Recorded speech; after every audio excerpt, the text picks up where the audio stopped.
video, I will explain the restrictions with regards to a Humanitarian and Compassionate Consideration application. It can be extremely frustrating if you have filed for a permanent residency application and came back refused, and you feel like your specific circumstances are justified. In these specific circumstances, you may be able to apply under the Humanitarian and Compassionate Consideration, better known as H&C. The individuals that can apply for an H&C consideration are any foreign national who is inadmissible or who does not meet the requirements of the Act or regulations may write a written request for an H&C consideration under A25(1).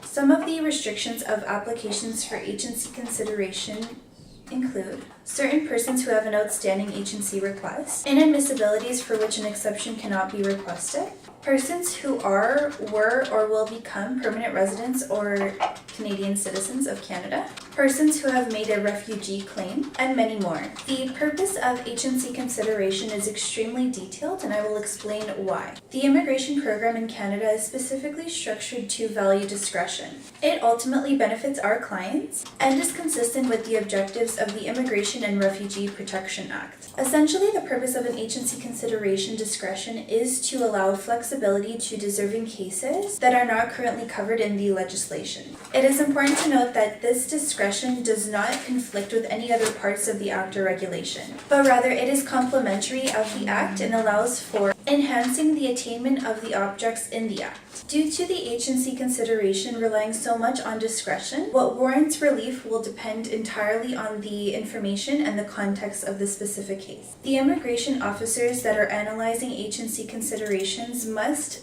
look at all relevant factors and weigh out all of the factors before them. Furthermore, these factors should not be considered in isolation. There must be a global assessment of all of the relevant factors. The following are some considerations when processing H&C consideration applications: balance between discretion and consistency, onus on the applicant, threshold of proof, requirement to apply for permanent residency outside of Canada, hardship and the H&C assessment, inadmissibility, best interests of the child, former Canadian citizen, de facto family members, Ministerial Instructions and H&C, dealing with family relationships, establishment in Canada for in-Canada applications, ability to establish in Canada for overseas applications, and lastly, the reconsideration of a negative decision. If you have been refused for permanent residency and would like to apply for an H&C consideration, we can definitely help you out with the process. Here at Akrami & Associates, we have dealt with many different immigration matters, and we have helped many of our clients obtain permanent residency under the H&C consideration. If you feel like you might be eligible, please feel free to contact us. With Akrami & Associates, there's always a way.